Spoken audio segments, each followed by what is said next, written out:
Actress Now Weekly. Up next, we have Matt Suzara of La Quachera Lovers. Hello, Matt. Hi, Matt. Hello po. Hello, good afternoon. Hi. First question ko, what was the most challenging aspect of your role here in X-Deal 2? And how did you overcome the challenge? Sila? Yung role ko ba mismo or ako mismo? Si Olivia ba? Si Olivia. Okay. Siguro yung pinaka biggest challenge ba? Tama. Is yung dark past ni Olivia. Kasi dito makikita nyo na hindi lang present time ni Olivia yung meron. Dito malalaman nyo yung reason bakit siya nasa island, bakit niya ginagawa to, bakit siya into girls.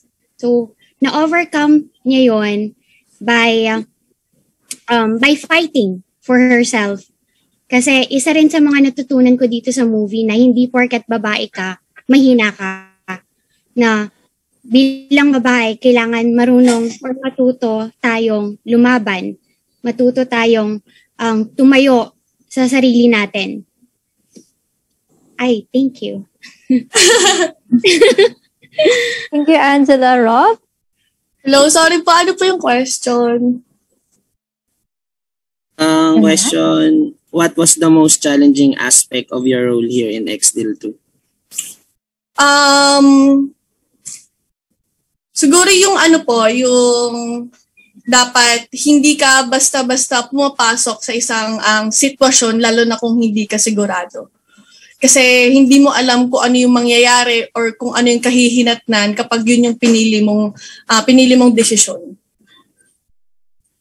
Lalo na dun sa sa role ko. Thank you, Rob. Joseph?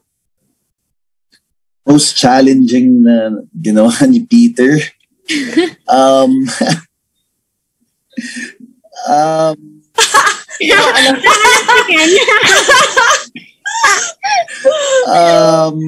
Di ko kasi siya masyado masabi kasi masaspoil ko. Nasa trailer naman siya, makita niyo yung glimpse nung yung part na yun, no? I don't wanna say much kasi nga masaspoil siya, but I'd say yung scene na yun yung most challenging part, not only for Peter but also for me as a guy, no, na medyo matagal ko siya pinag-isipan if kaya kong gawin. At saka parang ilang gabi ako hindi nakatulog kakaisip doon. But nagtiwala naman ako sa production, nagtiwala naman ako kay Direk Lau.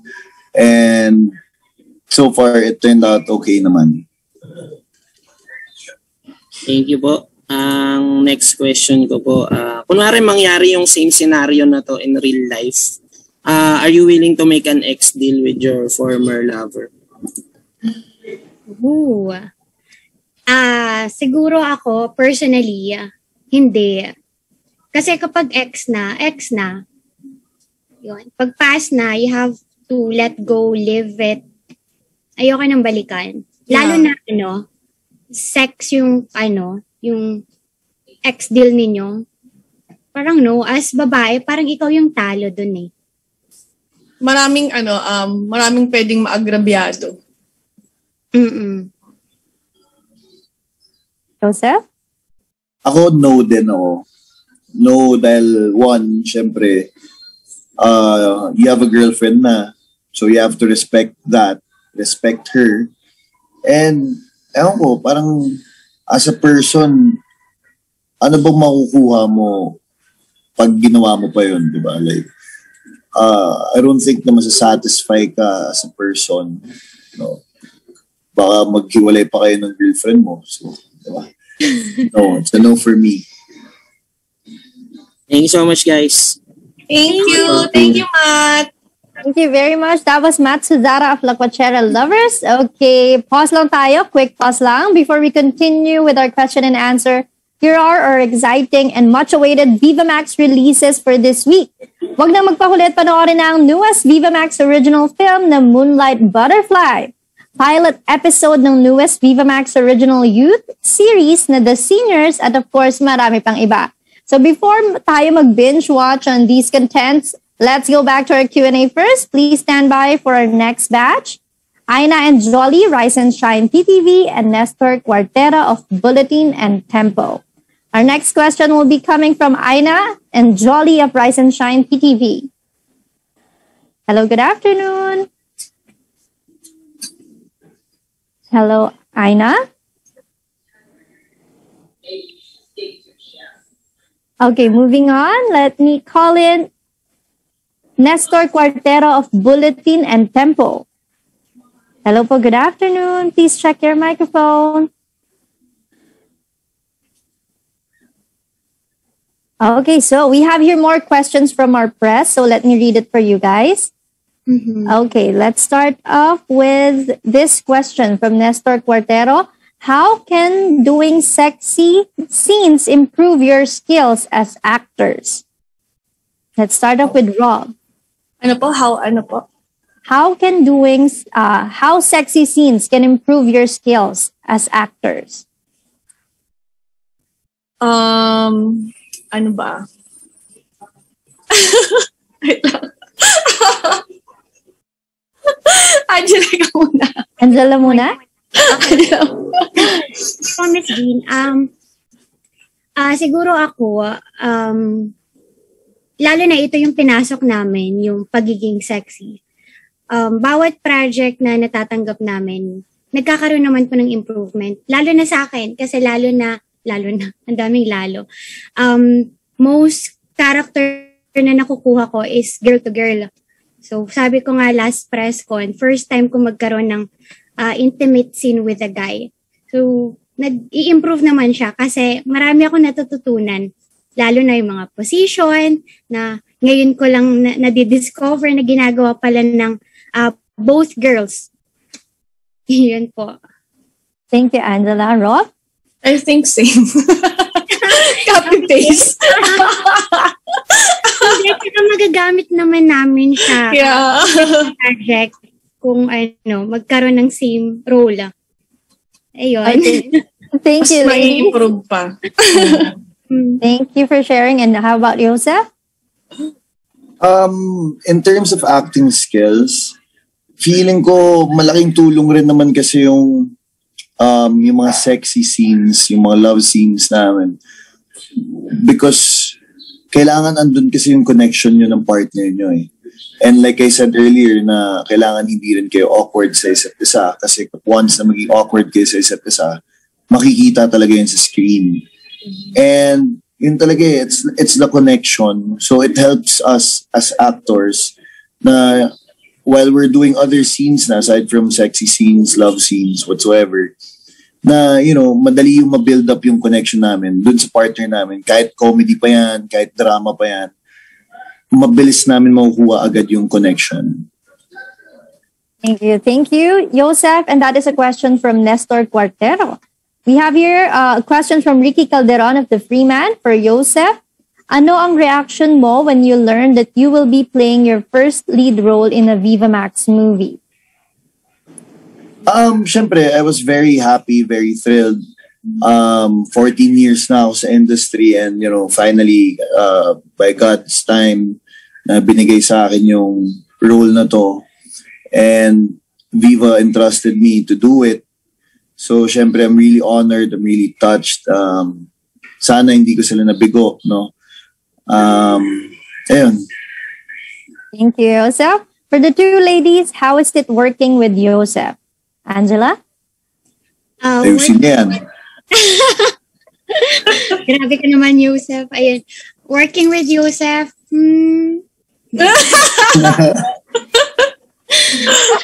masayang katrabaho si Joseph. Very comfortable. Masayang kakwentuhan. O ano pa, Joseph? Very professional. Tapos maalaga, lalo na sa mga sa scene namin. And then kapag once na may mga nahihirapan kaming eksena or mga lalo na sa batuhan ng lines, tinutulungan niya kami. Yes. Tapos make sure niya lagi na safe kami. Yeah. Lalo na yung buhubad kami. Oh, yung staff. Yak naman ako, guys. Kasalubong. Kasalubong ha. Yak ako. Okay, thank you, ladies. And that is a question from Ricky Calderon of the Freeman. Up next, we have a question from Mercy Lejarde of Bulgar. Para kina Angela Morena at Rob Ginto, anong naging feeling ninyong dalawa o naramdaman habang kinukuhanan ang sizzling erotic love scene ninyo dito sa X-Deal 2 movie ng Viva Max? Ano yung na-feel namin? Yung sa scene namin, sa scenes, sa love scene. Sa dalawa. Okay. Masaya. Sobrang saya. As in. Ano lang? Pagkatapos ng love scene namin, nakita namin that si Direk masaya sa ginawa namin. So, yun. Sobrang happy na kami doon kasi nakita ni Direk. Ayun nga, sinabi nga sa amin ni Direk na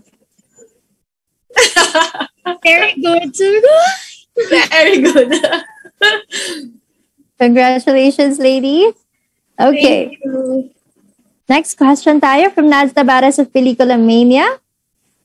To Joseph, this is your biggest break so far. What was your reaction nung in-offer sa'yo yung project? Ayun, like I said earlier, when I was offered this project, this lead role pa, syempre I was very thrilled. I was very honored na I'm given this opportunity after 14 years of being in the industry. Although meron akong konting hesitation kasi one, kailangan ko siyang pag-isipan na mabuti if kaya ko bang magawa to. Not only because of my personal but ayokong mabigo yung si Direk Lau, ayokong mabigo yung Viva na 'di ba binigyan ako ng gantong project tapos hindi ko naman mabibigay ng todo-todo. But aside from that, I was really, really, really happy, very thrilled. Thank you, Joseph. To Angela and Rob, how comfortable are you with your body? Meron bang parts ng body nyo na gusto nyo pang ma-improve? Sa akin po wala na po. Ano na lang po siguro, more on workout. Yun na lang. Sa akin wala. Kontento na ako sa kung anong meron ako at sa kung ano ako. Yes. I'm happy.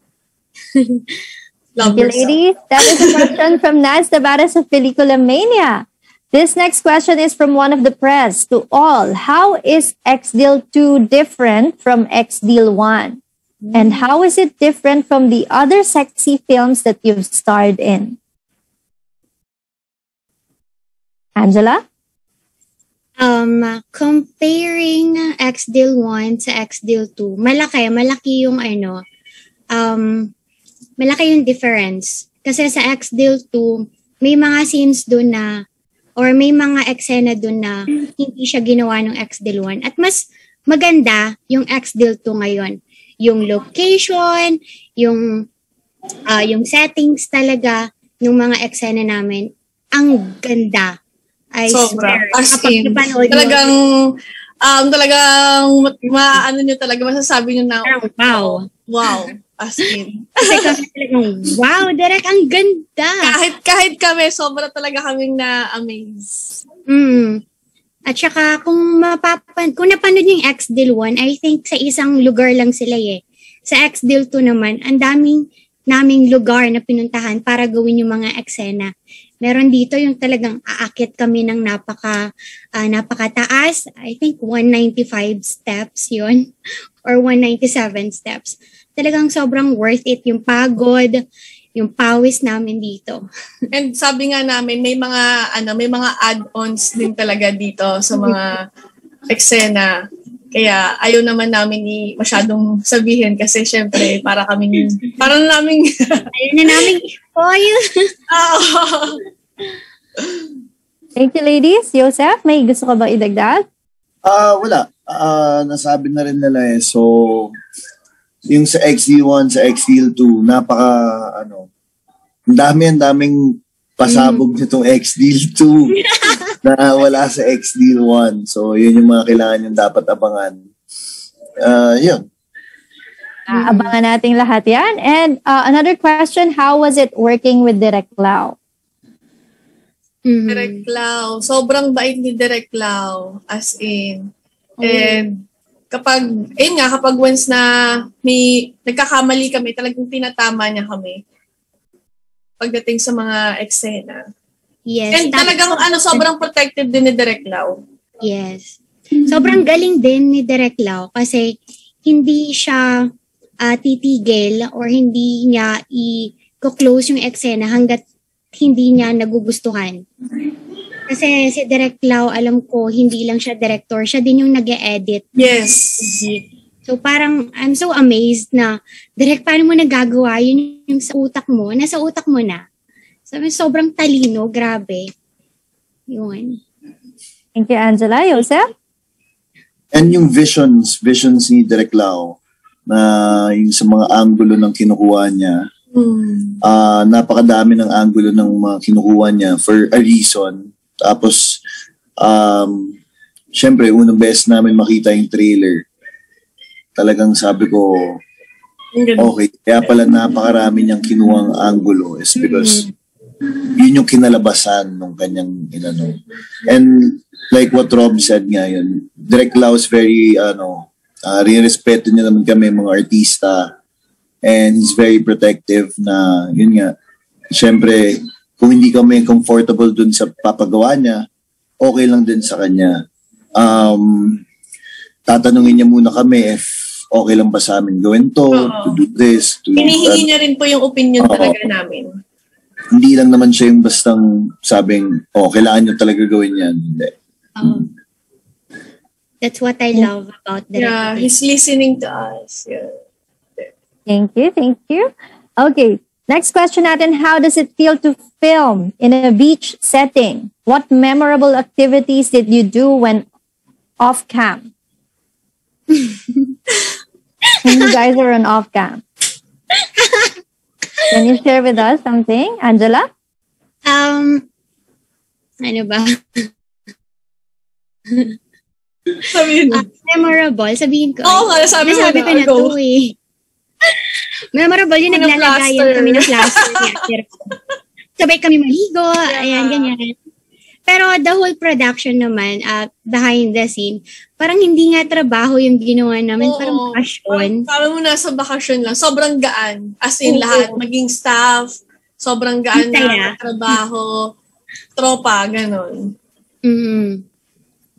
Joseph, may masishare ba si Joseph sa atin na memorable experience? Wala ako, I'm just really thankful na doon rin kami nakapag-shoot sa beach, no, na napakaganda.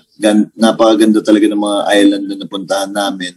Sayang lang na we didn't have the opportunity to, be able to swim or kasi nga babad kami sa work. And on our rest day, syempre nagpahinga rin kami. Pero yun, just to be able to see and to be there dun sa mga isla na napuntahan namin, napakaganda ng Pilipinas.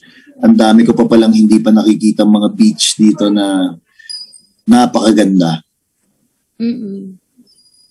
Thank you for your answers. From Jojo Gabinete of Pep, for Joseph, pumayat ka at nagpahaba ka ng buhok pero bagay sa'yo.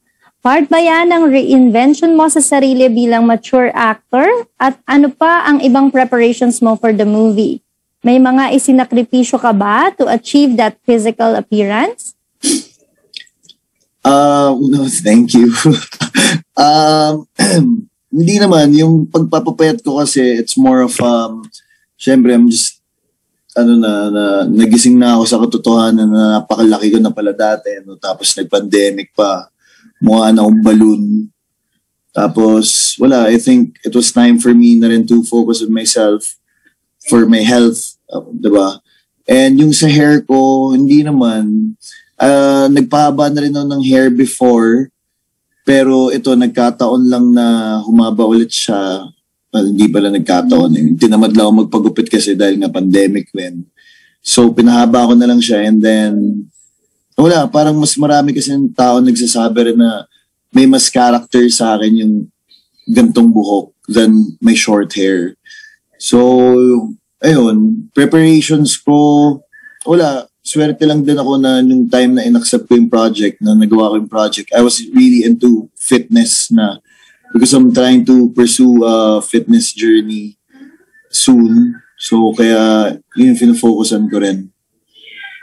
Thank you, Joseph. That is a question from Jojo Gabinete of Beth. From One of the Press, para sa lahat, describe the film in one word and why. Let's start off with Rob.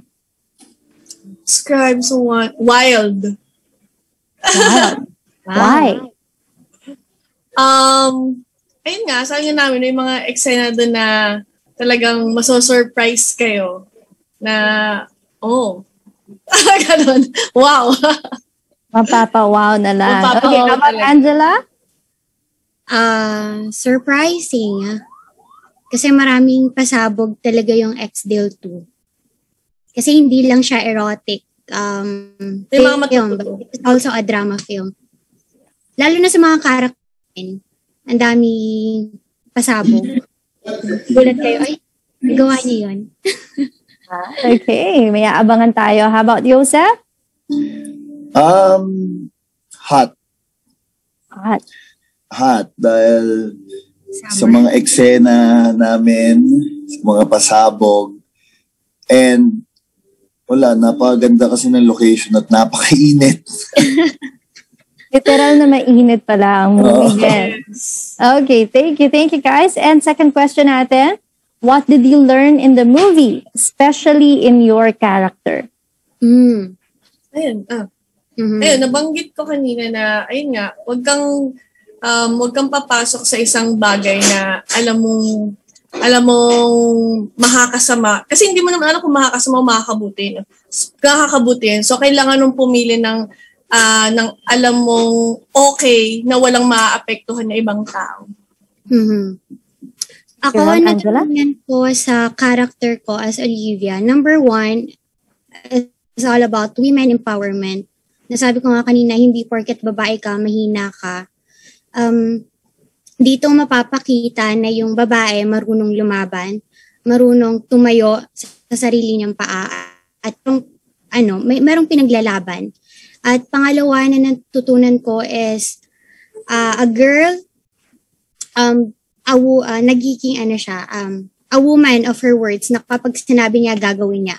Na kapag nakipag-deal siya, walang atrasan to. And lastly na natutunan ko is you have to be wise. Lalo na kapag ikaw ay nakikipag-exchange deal. Na bago mo siya pasukin, bago ka umuo, kailangan alam mo kung ano yung consequence na mangyayari. Kasi hindi po biro yung makipag-exchange deal. Thank you, Angela. Joseph? Firstly, natutunan ko talaga is you really need to respect women. You should never take advantage of women just because men are like physically stronger, diba?